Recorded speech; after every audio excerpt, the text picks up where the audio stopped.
కాబట్టి కమిట్మెంట్తో పనిచేసే వాళ్ళకు పార్టీ గుర్తింపు అనే విషయాన్ని మరొకసారి ఇలా జాతీయ నాయకత్వం గుర్తు చేసింది. అన్నారు రాష్ట్ర అధ్యక్షుడు కావాలని కోరుకోవడం ఎలాంటి తప్పు లేదు, ఎవరైనా కోరుకోవచ్చు, కావాల్సిన బాధ్యత కూడా ఉంది, ఎవరైనా కావచ్చు, ఏమి ఇబ్బంది లేదు, బాధ్యత అదే, అవకాశం. ఎవరికైనా స్వార్థం ఎవరుకుంటుంది, నేను రాష్ట్ర అధ్యక్షుడిని కావాలి, నేను తెలంగాణ రాష్ట్రంలో భారతీయ జనతా పార్టీ అధికారం తీసుకోవాలని ఆలోచన అందరికీ ఉంటుంది. అధ్యక్షుడిగా కావాలనుకున్న అందరూ కూడా అదే ఆలోచన ఉంటుంది, స్వార్థం ఎవరికి ఉండదు. కానీ అవకాశం ఎవరికొరకు వస్తుంది. అవకాశం వచ్చినప్పుడు ఒక జాతీయ పార్టీ ఒక నిర్ణయం తీసుకున్నప్పుడు కమిట్మెంట్ సిద్ధాంతం కోసం పనిచేసే కార్యకర్తగా, నరేంద్ర మోడీ గారి నాయకత్వంలో పనిచేసే కార్యకర్తగా దాన్ని తూచా తప్పకుండా ప్రోత్సహించి, ఆదరించి, అభిమానించి దాన్ని తూచా తప్పకుండా పాటించాల్సిన బాధ్యత కమిట్మెంట్తో పనిచేసే ప్రతి భారతీయ జనతా పార్టీకి ఉండాల్సిందే, ఉంటుంది కూడా. అది ఇటువంటి పరిస్థితిలో ఇవాళ చాలన్నా, నేను ప్రజా సంగ్రామ యాత్ర చేసినప్పుడు అనేక దాడులు జరిగిన, బీఆర్ఎస్ గుండాలు దాడు చేశారు, కాపాడిండు. కొనుగోలు కేంద్రాలు జరిగినప్పుడు రాళ్ళ దాడులు జరిగినాయి, కాపాడి కార్యకర్తలను. యుద్ధం చేసినప్పుడు, ఆందోళన చేసినప్పుడు అనేక మంది జిల్లా అధ్యక్షులతో పాటు ఒక్కొక్క జిల్లా అధ్యక్షుడు 30 కేసులు ఉన్నాయి. కార్యకర్తల మీద కేసులున్నాయి. కేసులప్పుడు అనేక మంది హైకోర్టులో బెయిల్ ఇచ్చి కాపాడిన రామచంద్ర గారు ఒక్క రూపాయి తీసుకోలే. రామచంద్ర గారు సుప్రీంకోర్టు, హైకోర్టులో ప్రాక్టీస్ చేసుకుంటే రోజు ₹1,00,000 సంపాదించుకోవచ్చు. అనేక మంది కార్యకర్తలను కాపాడినటువంటి మనస్తత్వం వారు. చివరకు నన్నూరు బీఆర్ఎస్ పార్టీ జైలుకు అంతా కూడా నాకు హైకోర్టు కరీంనగర్ జిల్లాలో బెయిల్ రాకుంటే హైకోర్టు ద్వారా బెయిల్ ఇప్పించి నన్ను బయటకు వచ్చిన వ్యక్తి రామచంద్రరావు గారు అన్న. ఇటువంటి ఆలోచనతో ముందుకు సాగేటువంటి కార్యకర్తలకు ఎప్పుడు ప్రోత్సాహం ఉంటుంది. వీళ్ళే కాదు, చాలామంది ఉన్న నాయకులు, చాలామంది కూడా అప్పటి నుంచి ఇప్పటి కూడా సిద్ధాంతం కోసం పనిచేస్తున్నారు. అనేక ఒడిదొడులు ఎదుర్కొని ప్రాణాలు పోతే అని తెలిసి కూడా ఈ నమ్మిన సిద్ధాంతం కోసం పనిచేసేటువంటి కమిట్మెంట్ గల కార్యకర్తల నాయకులు ఇవాళ వేదిక మీద ఉన్నారు, వేదిక కింద కూడా ఉన్నారు. ఇటువంటి నాయకులను కూడా ప్రోత్సహించాలి, అందరినీ ప్రోత్సహించాలి. పార్టీలో చేరినప్పుడు కూడా సిద్ధాంతాన్ని నమ్ముకొని మనం ముందు పోవాల్సిన అవసరం ఉంది.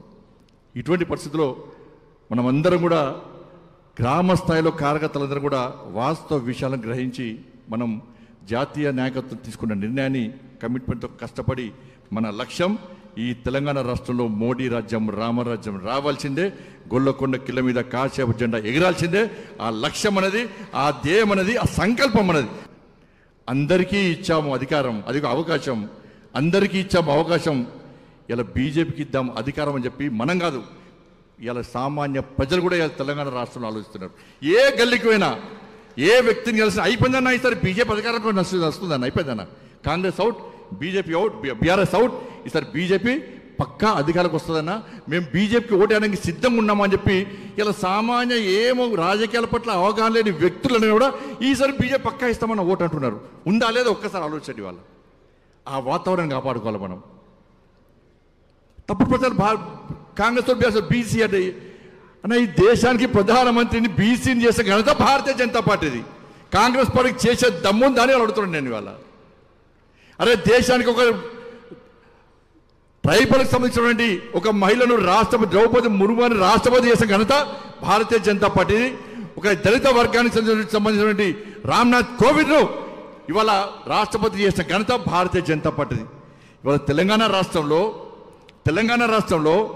చలపతిరావు గారు, ఈ తెలంగాణ ఉమ్మడి ఆంధ్రప్రదేశ్ భారతీయ జనతా పార్టీ రాష్ట్ర అధ్యక్షుడు ఉన్నటువంటి చలపతిరావు గారు ఒక బీసీ, బండారు దత్తాత్రేయ గారు రాష్ట్ర అధ్యక్షుడిగా బీసీ, మున్నటనుకున్న డాక్టర్ లక్ష్మణ్ గారు ఒక బీసీ, నేను ఒక బీసీనే.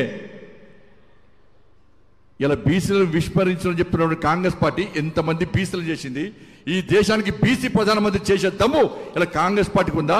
ఇవాళ దళితుని ముఖ్యమంత్రి చేస్తా, కాలు నరుక్కుంటా, మూతి నరుక్కుంటా, ముక్కు నరుక్కుంటా అన్నటువంటి కేసీఆర్ ఇవాళ అధికారంలోకి వచ్చిన తర్వాత దళితుని ముఖ్యమంత్రి చేసిండా?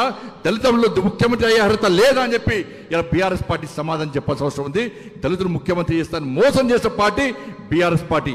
చెప్తే సవాల్ చేస్తున్న బీఆర్ఎస్ పార్టీకి, మీరు అధికారానికి వస్తే మా నరేంద్ర మోడీ గారు తెలంగాణ రాష్ట్రానికి వచ్చి తెలంగాణ గడ్డ మీదకి అనౌన్స్ చేసిపోయాడు, భారతీయ జనతా పార్టీ తెలంగాణ రాష్ట్రంలో అధికారానికి వస్తే ఒక బీసీని ముఖ్యమంత్రి చేస్తామని చెప్పి ధైర్యంగా ప్రకటించిన పార్టీ భారతీయ జనతా పార్టీ. ఇలా నేను సవాల్ చేస్తున్నా బీఆర్ఎస్ పార్టీని, మీరు అధికారానికి వస్తే ఈ తెలంగాణ రాష్ట్రంలో బీసీ కొనే పరిస్థితి ఇలా తెలంగాణ రాష్ట్రంలో. ఇలా 12 లక్షల కోట్ల రూపాయలను తెలంగాణ రాష్ట్రానికి 11 సంవత్సరాల కాలంలో ఇచ్చిన ఏకైక ప్రభుత్వం నరేంద్ర మోడీ గారి ప్రభుత్వం అన్న విషయాన్ని గుర్తుంచుకోవాల్సిన అవసరం ఉంది. ఇలా బీఆర్ఎస్ పార్టీ హయాంలో